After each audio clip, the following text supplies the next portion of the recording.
Kieran's laughter echoed through the fragrant air of Hopewell, Jamaica, a mischievous sound that chased the clucking chickens and startled the lazy lizards sunning themselves on the weathered stone walls. His afro, a glorious cloud of unruly curls the color of dark earth, bounced with every leap and bound as he chased his cousins through the mango groves. He was all sunshine and skinny limbs, a boy defined by the warmth of his family and the vibrant energy of his island home.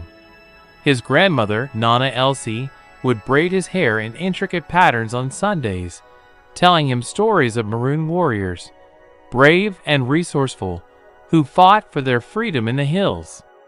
"You got the strength of those warriors in you, Kieran," she'd say, her voice raspy but firm. "Don't you ever forget it." Life was simple. Days were spent swimming in the turquoise waters of the Caribbean Sea, playing dominoes under the shade of the almond trees, and listening to the rhythmic pulse of reggae music that permeated every corner of their lives. But even in paradise, shadows crept. Poverty gnawed, opportunities were scarce, and Kieran saw his older brothers struggle to find meaningful work. When the recruitment officer from the Jamaica Defense Force visited Hopewell, Kieran saw a different path. A path of discipline, of service, and of providing for his family. The thought of leaving Nana Elsie filled him with a pang of sadness, but the burning desire to make something of himself, to be a protector like the maroon warriors of old, was stronger. He traded his playful laughter for the stoic discipline of military training. The sun-drenched beaches were replaced by dusty parade grounds. The sweet scent of mangoes gave way to the metallic tang of gunpowder.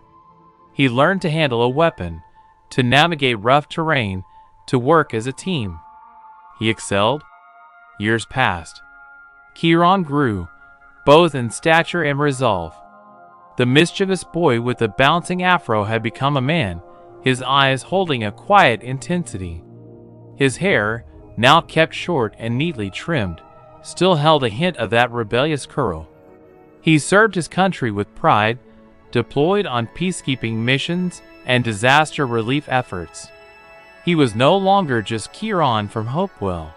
He was Sergeant Kieran, a soldier, a protector, a son of Jamaica. One day, home on leave, he stood beside Nana Elsie, overlooking the familiar landscape. The vibrant greens of the hills rolled down to the shimmering turquoise sea.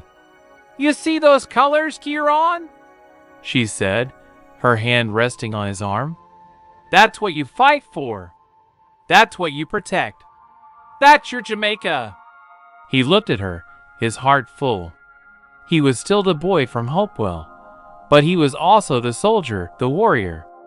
He was Kieran, and he was home.